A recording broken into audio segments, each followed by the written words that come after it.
don't know how hard it is to go live out Cheshire, which I will call WAG Central. For those that don't know, WAG Central is what a WAG is. I didn't know what a WAG was. I was like, WAG. But it means wife and girlfriends of football players. But man, sunny day though. Looks nice. Looks nice. 9 degrees, still cold. So let's see. So let's sit back, let's drive, let's catch up. Got my Coke, got my smile. So let's see what we get into as I drive through WAG Central. It's good to be back in England. I haven't gone live in a while because I've been traveling a lot. What's funny is, this is funny.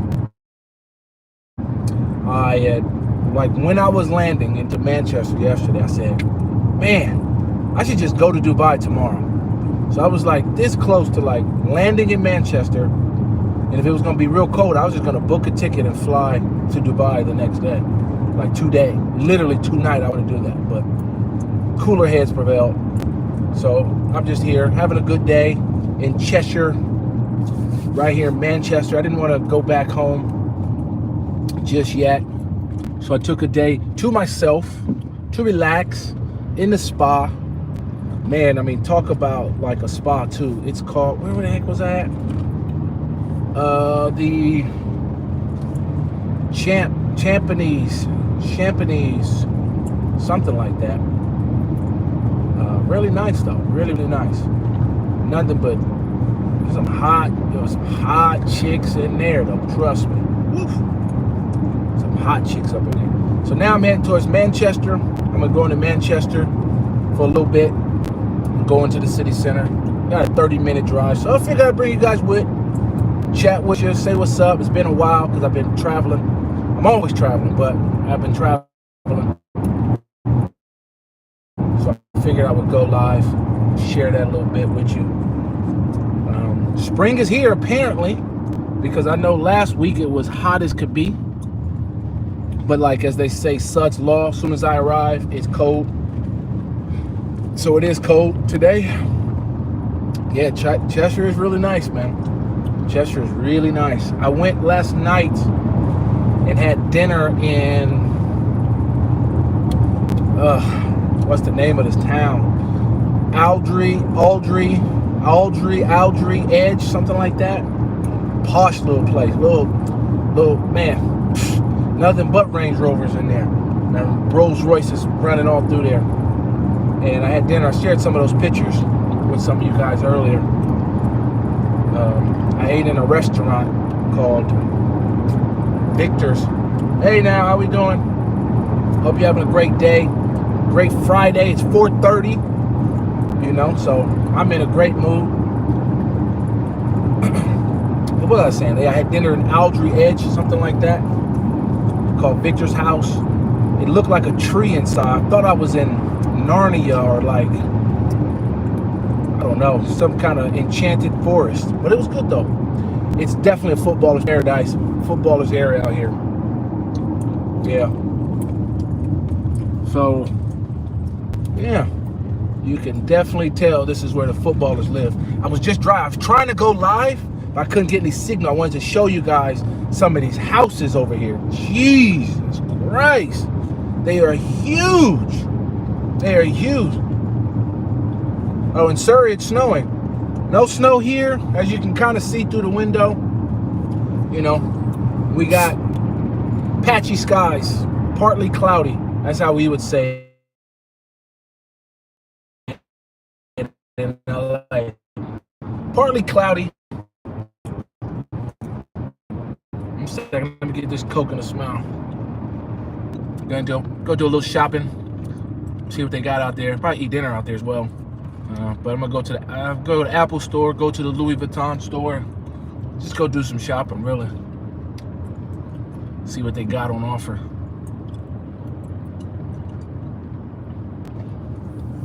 I'm hoping everybody's having a great Friday. As I said earlier, spring is here, as the title says. Spring is here, or it's supposed to be here, because, man, I posted a picture which was hilarious to me. I was cracking up on my community channel about life in the UK. Like, when it's hot, everybody's out in shorts. I guarantee you it was a sight to be seen last weekend. Everybody would have been in shorts and a t-shirt, and it was probably only like 20 degrees too. But that's a heat wave here in England. That's a heat wave here. Now, I don't know if you guys got this, but when I was in Germany about a week and a half ago, one day himself was coming down out of the clouds, or Anubis, but it was like red. It was like a red hazy day. And apparently what happened was the Sahara winds carried the sun, essentially, and haze everywhere. It was crazy. I don't know if you guys got that here. Drop in the comments, should I fly to Dubai tonight or tomorrow? It's too late for tonight, but should I go to Dubai tomorrow? Like, if it was, I thought it was gonna be a lot colder than it was. If it was like 0 degrees, I would have left. Probably would have left. And what am I saying? So now I got a couple videos I gotta edit together, duty-free Apple to do. I don't do this anymore. So if the tax guys are watching, hopefully they're not, but when I first got out here, what I used to do is I would go to a store and I would always get the VAT backs forms, and I would fill that in, and every time I'd fly home, I'd turn it in and get my VAT back, even though I was living here. You know, it's okay. I did it once or twice.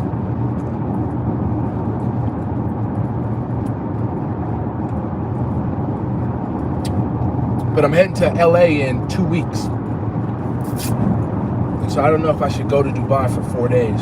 If I'm heading to LA in 2 weeks, go see my children. And of course, baby mama drama. Of course, baby mama drama. To go see my children. It's like, I don't get it. I was just watching a TikTok just a second ago. I don't understand baby mama drama. I really don't. And I don't like to talk about, I don't like the mother of my children, but I don't get it. You know, I really don't get it, because I'm damned if I do, I'm damned if I don't. So if I want to come see him, she mad. If I don't come see him, she mad. And I'm like, what is it? You know, case in point, I have to send a 30-day notice to say, hey, I'm coming. So I can't just pop up and see him. I have to say, hey, I'm coming. It's 30 days. I'm coming in 30 days. So of course, you know, I send her a notice 45 days ago. Well, you know, not 45 days ago, but I gave her 45 days to the day I'm coming. Just say, hey, little one-liner, hey, I'm coming in April on this day. I'm coming on that day. And I'll pick up the kids. Just a one-liner, simple, boom, boom, boom. I get all kind of grief. You can't take the kids out of school. Okay, we're back. Where was I? Baby mom drama. Because I get it all the time, guys. I say I'm coming in. I get all kind of grief. You can pick them up on this day. I'm like, it don't work that way. I told you when I'm coming. I know they got school. Your assumption should always just be, I'm taking them to school. It's not up to you to decide I can only have them when they're out of school. If I say I'm coming and they got school all week, guess what? They're going to school all week. If I choose to send them to school all week. But, you know, man, drop this top. Damn it. Now I gotta hold it. So, you know, but whatever. That's neither here nor there. But yeah, baby mama drama, of course. Why? Because I want to come see my kids. I mean, I'm not even giving you the half of the story of this email. And I don't understand why every time, I mean, like clockwork, it's like a running joke with my dad. It's a running joke. We just say, We don't know what stunt she gonna pull the next time you want to come. You just don't know. You just don't know. You know, what a terrible dad, you know. Oh, you want to come see your kids. Oh, what a terrible dad. Oh, I want to take them to go do something nice.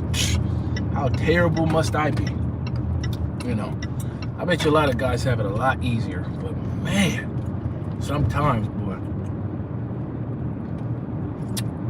it'd be one thing if I didn't pay. It'd be one thing if I never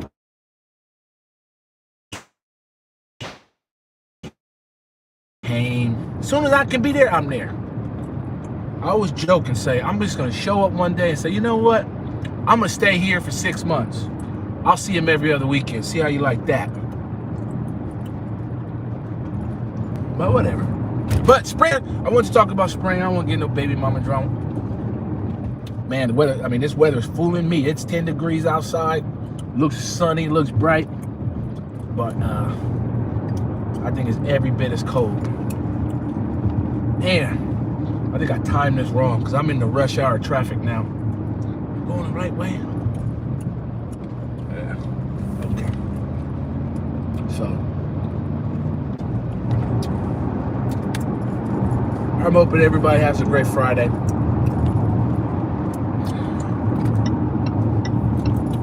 You know what movie I saw recently? Man, The Batman. Woo, that was so good.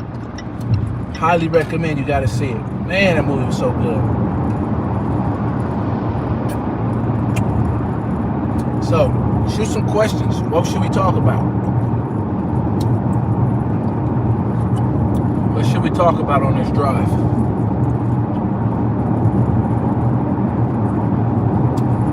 Signal's holding. Gotta get off in a second.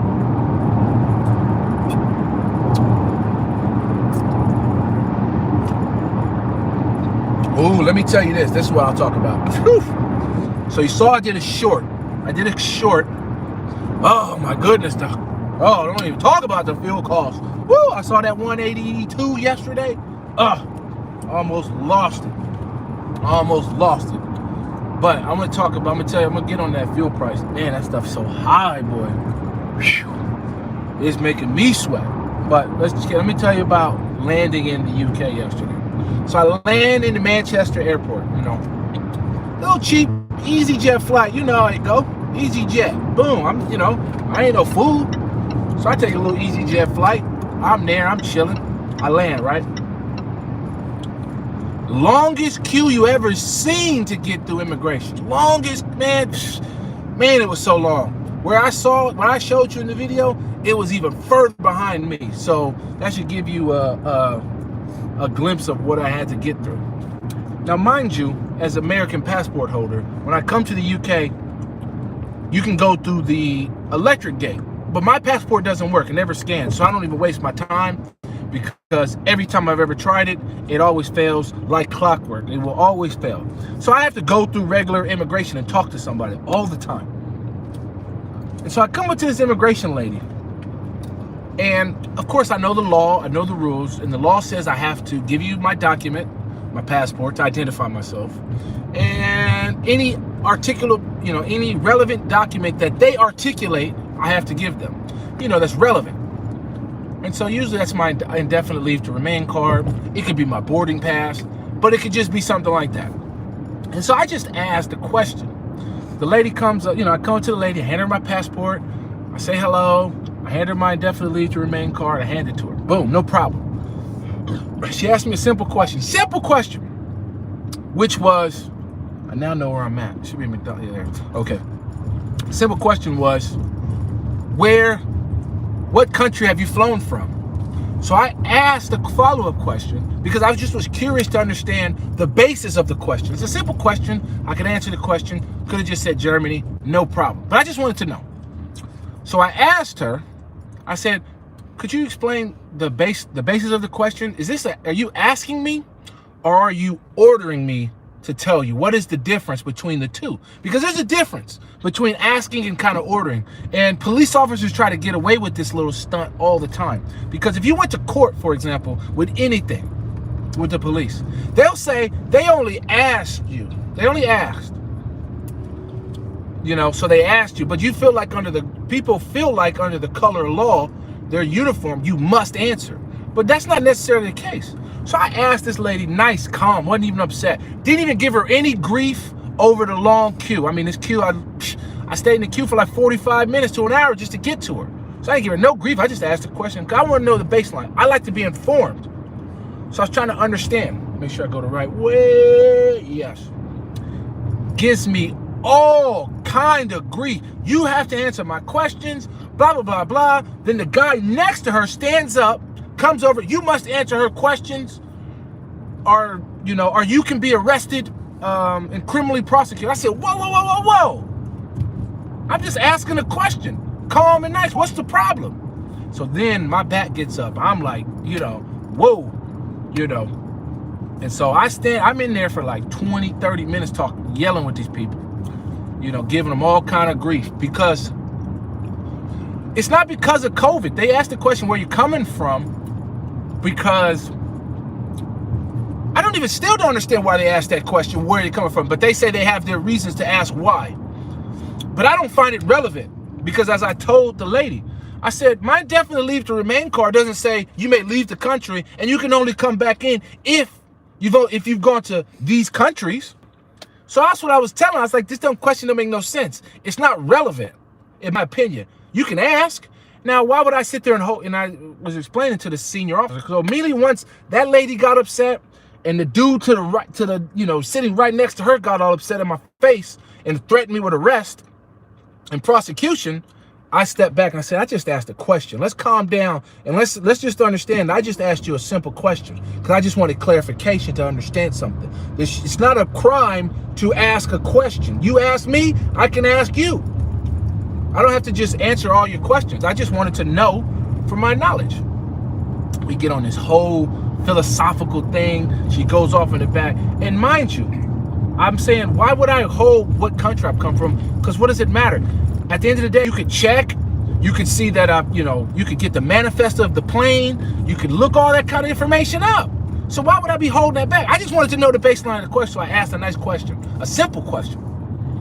And I got all this grief, all this smoke, freaking immigration. It was ridiculous. Every time I come through immigration, I'm always getting drama. Always. And I'm just asking a simple question. Imagine somebody come up to you and say, hi, how you doing? And then all of a sudden that turned into an argument. That's kind of how it was for me. And so I asked for a senior officer. I'm like yapping, I'm yelling, I'm screaming like, I don't have to answer your questions. This is what the law says. I quote them the law. Literally, I know the law. I've written it. I've never written it. I've read it several times over. I said, it tells me clear as day what my duties are. It says it's my duty to hand you this and any articulable documents, relevant documents that you, Mr. Immigration Officer or Mrs. Immigration Officer, that you articulate that you want. That's relevant. If you ask me for my plane ticket, it could be relevant, so I can hand it to you. But they asked after the fact. I said, I don't have my plane ticket. It was on my phone. My phone was dead. And so, because I would have to call, I needed the last little juice to be able to call to get the car. So I was like, my phone dead. And sure enough, when I got out, as soon as I made one phone call, my phone died. Boom. So I really had no juice. So I was like, I can't give you my ticket because I wasn't going to open my phone and have it die on me because I didn't have no cable, no nothing. But, long story short, I got out of there. But, 30, 40 minutes later, talking with these people over a question. I can't understand for the life of me what they teaching these immigration officers. Why is it trying to be informed about the baseline of a question is that obstructing? In what world is that obstructing? In what world is that cause for an argument? It's the Tory government anti-immigration. You say that, right? You say, to be true, I've only been here and it's only been a Tory government since I've been here. But these people just go crazy just asking a question. Think yourself lucky. My brother used to get searched every time he left and came back into the country. Yeah, exactly. Listen, they can search all day long, Luis. I've been searched. I don't know if I've done the story, but I might have to do a video on that one. But I've been searched. I've been actually arrested under the Terrorism Act, Section 7. DNA swapped, fingerprints, all that. I said, hey, and guess what it was? It was all over because I didn't want to answer a question. I didn't want to answer a question. No, actually it was because I was already stamped and the lady wanted to talk to me, but I'm free to go. I don't have to stay. You stamped me and we done our business. You can't detain me. So since I stepped around her, some other guy with the badge arrested me and did all this hoopla bullcrap. It's total bull. But, you know, asking questions, man, it's hot in here. Maybe because I'm just yapping so much. I'm burning up. Thanks, Louise. I look dodgy. Thank you, thank you, thank you. Just a bit though, right? And so I'm going through all this grief at the immigration lady. I'm giving her all kind of smoke. I'm like, you must be out of your mind if you think I have to answer any question you ask. And like I told the senior officer that was there and everybody, I said, I can ask you questions too. I asked the guy, I said, did your wife like it from behind last night? I literally asked the guy that question. Did your wife like it from behind last night? See? I said, yo, that's not relevant, that's rude. But I said, you said I have to answer all your questions. Oh, only relevant questions. What's relevant? I'm asking you so I can understand how is it relevant. He got all mad. Got all mad. I said, yeah, I don't have to answer, just like you don't have to answer my questions. I don't have to. And we got to this whole, you know, thing, because I said, are you asking me? Or are you ordering me? He said, then another guy was like, if I'm ordering you, tell me what flight you came from. I said, I've come from the Schengen. How about that? I've come from the Schengen zone. Because what does it matter where I've flown from? I explained to him, I said, even any of you guys, smooth through and be on my merry way. So I struggle with the relevancy of asking me where I've come from. I still struggle with that to this day, right now. Oh yeah, thank you. Thank you, Louise. Do I think it's racist? No, it's not racist. I don't think it's racist, Damien, because whenever I come to the border, I make it a point to not be confrontational. I don't want to say I'm being confrontational. I think it's the wrong word, because I think it lacks what I'm trying to do at the border.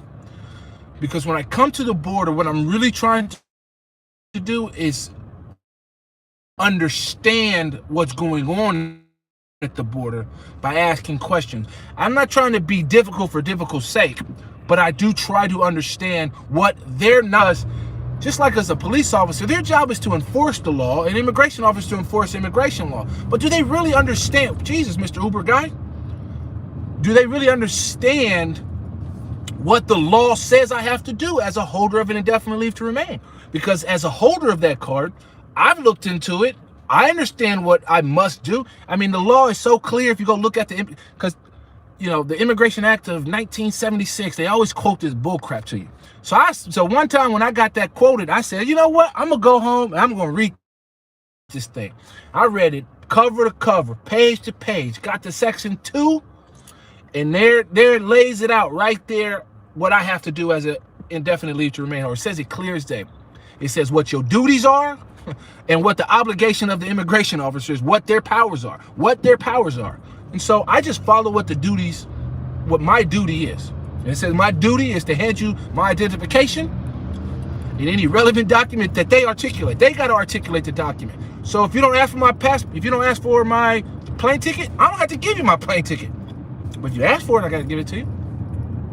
Or that'd be called obstruction. Or then could be obstructing because you've asked for a relevant document.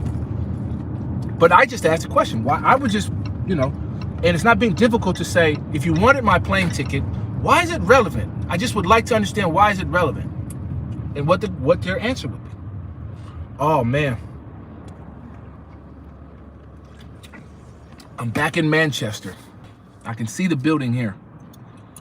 I don't know for those who have been to Manchester, but there's the Hilton Hotel. And on top of it is residency. At the bottom is the hotel, okay? And it's a glass facade.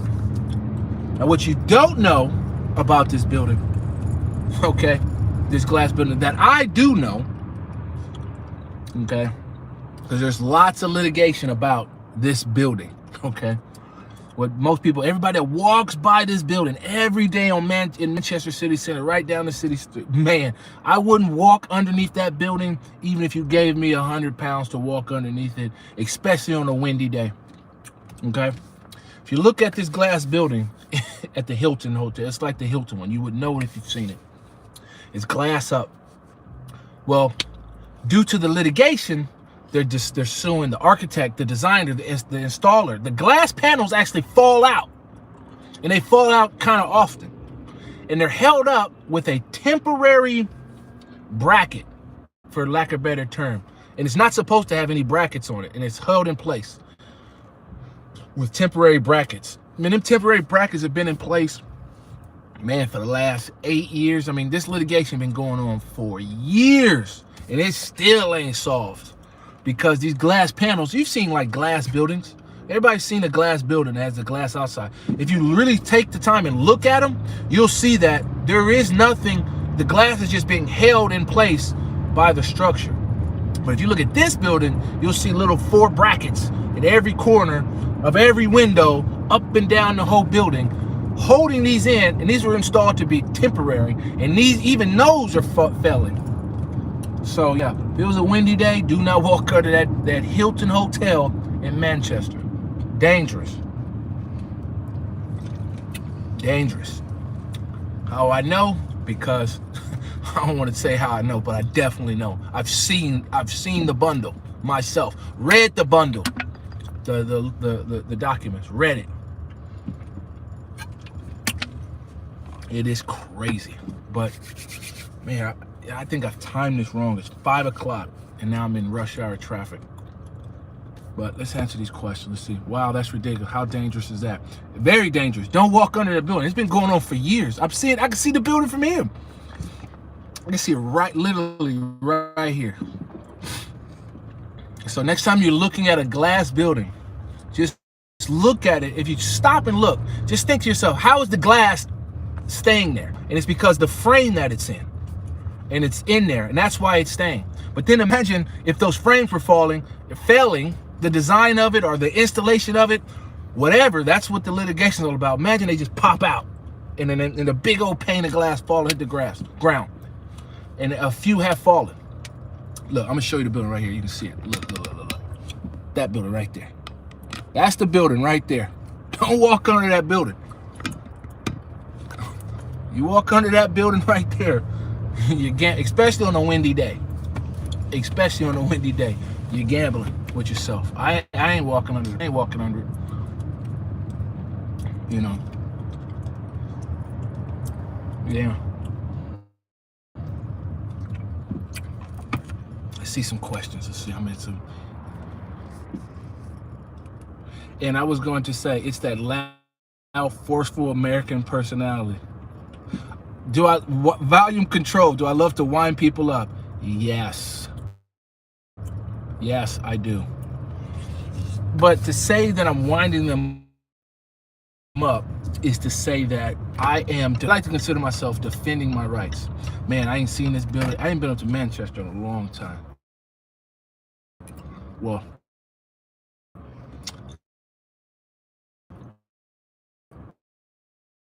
I haven't been to the city center in a long time. Talking to a police officer, say a police officer stopped me, because say you did get in trouble. I don't plan to ever get in trouble. Did you? You bumped into Rio Ferdinand, yeah.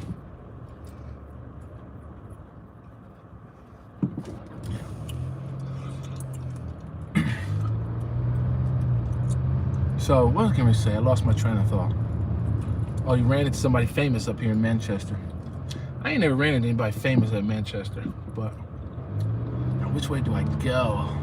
Let me show you what I'm seeing. Should I go left? I'm gonna go left. Left. I'm gonna go left here. Man, let me show you the view. So I'm just gonna film from this way, going for the rest. Can we see? So yeah, looks like a nice day though. Not as rainy as you would have thought. That's the thing about Manchester. I used to come to Manchester all the time. One of my favorite casinos is here, Manchester 235. I used to play poker here every single night. Every night. At least 3 times a week I'd play.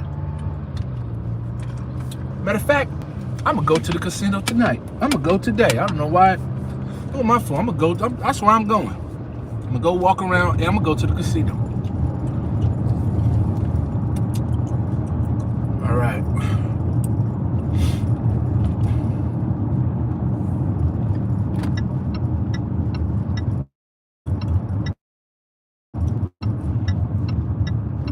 How would you check a high-rise building for issues? That's a great question. Man, that's probably the best question I've ever had asked. Because as you can see, there's a building right here on the right being built. And as you can see, it's a glass facade, right? So your question is, how do you check to make sure there's no problems in an apartment building on a high-rise that's made of glass? Woof. Well, given that you could, like, okay, when you buy an apartment in one of these buildings, you don't own the outside shell of the property. So the outside property of the shell is going to be owned collectively through you guys, but through like a management company. And then that management company will be responsible for the checking and the maintenance of that. But imagine you buy, man, you can't see the building anymore. Dang it, I think I should have stayed on the top. I don't know why I'm going down this tunnel. But the management company would own the outer shell. You would own the, you know, I guess I would call it the floor to the ceiling to the inside of your house, of the apartment. But some of these, of course, the signal's rubber. On one of the can't speak English right now. Imagine you own the residency units in the high rise, and the glass window fall out.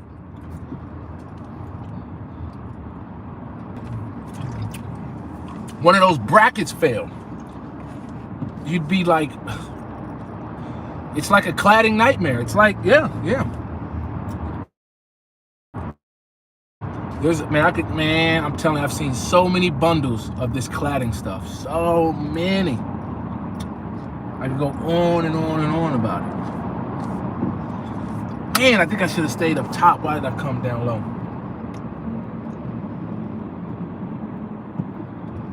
Yeah. Man, where am I going? Now I'm in this traffic. Thank you, Mr. Peugeot. At least you did the hazards. Thank you. I appreciate that. Now, volume control. You say wooden framed balconies. I never thought it was a thing as an issue for balconies until I actually saw, like, only like a couple months ago in California, in Berkeley. Now, granted, they were having a party, so they had too many people on the balcony, but they shouldn't fall. They shouldn't fail.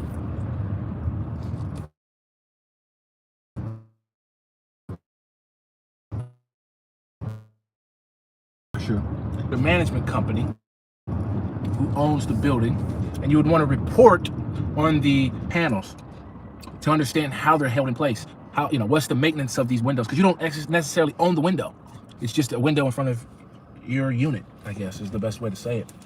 It's a tricky situation.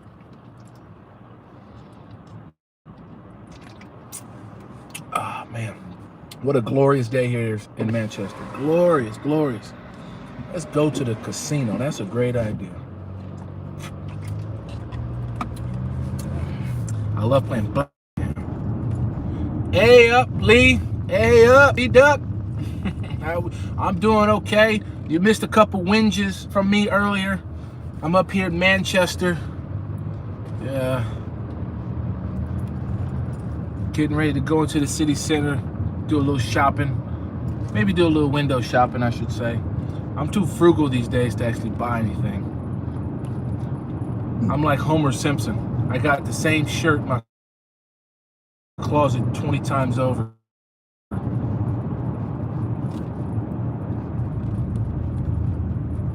Yes, I did. That is a good way to put it. So you're right to say Philip Armbuster made life terrible. So I did make life terrible for the people behind me in the queue at the airport. However, they escalated it. Let's be clear about it. I can only give you the analogy of saying, imagine I said to you, how are you doing? And that question escalated into a problem. Because that's all I did was ask a question. I wasn't upset, I wasn't angry, because the queue was long, but it moved fairly quickly. So I wasn't upset. And when I asked a simple question, hey, could you explain this to me? Are you asking me or are you ordering me so I can understand the baseline for the question? That turned into this massive thing. And I yelled it at the people. They said, calm down. I said, you calm down. You've escalated it. This lady started to yell at me, talking about I got to answer all the doggone questions. Her colleague to the left argued to me that I'm going to be arrested and threatened with prosecution. I'm like, Jesus Christ, I just asked a question here with no malice, no anger, no nothing. I was cool. I was ready to get up out of there. I'd already waited 45 minutes in the line. So why want to waste any time talking and dealing with the immigration people? I wanted to get in and out.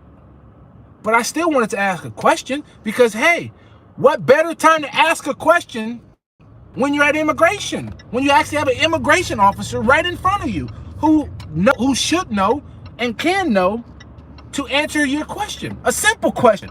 I didn't ask anything complex. I don't think it was complex. What happened there? Oh shoot. Uh-oh.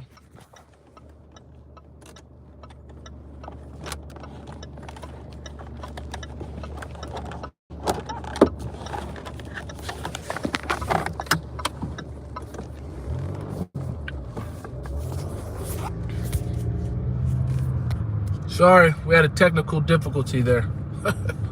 Apologies. Something got caught up in the wheel. Knocked the whole doggone phone down. I don't know how that happened, but we're back. Whew, a little scary there. I don't know if you can hear me now. Because normally when I leave, but yeah, it made it a little difficult. Man, I just don't feel like I went the right way. I'm not sure what view you saw, Luis, but dang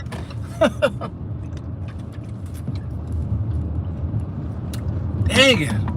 I just gone the wrong way. Man, I gotta loop back around through all this traffic. The phone dropped. Man, I need to go back on myself. Jesus Christ, I hate it's the problem with going into a big city center. One little wrong turn and you're screwed. So let's just turn around right here. Go stand back in this line. Dang it, that was stupid. Whew. So yeah, the question was very simple. Yeah, like I said, I don't know if I'm going to blame it on the Tories. I want to, but I don't want to. So for me, I know. But I'm coming from a good place of wanting to be informed. And that's what I explained to the senior officer. It shouldn't rise to a level of confrontation because I ask a very simple, polite, not rude, I asked a nice, simple question. I just wanted to know. I said, how great is it that I have the chance to ask a question to an immigration officer who's empowered to know? It's not like every day walk of life I'm going to run into an immigration officer. But when I cross the border, I will. So that's the perfect time to actually say, hey, can you explain this to me, please? Not in a rude way, not in an angry way. And that's what I told the senior officer, was that I wasn't even upset about the queue. I was just asking a doggone question. This is why I can't live in a big city, because the traffic. I do prefer Manchester over London. Turns out I'm going to London on Monday. Just found that out today. So on Monday, I'm heading down to London. That should be fun. So yeah, heading to London on Monday.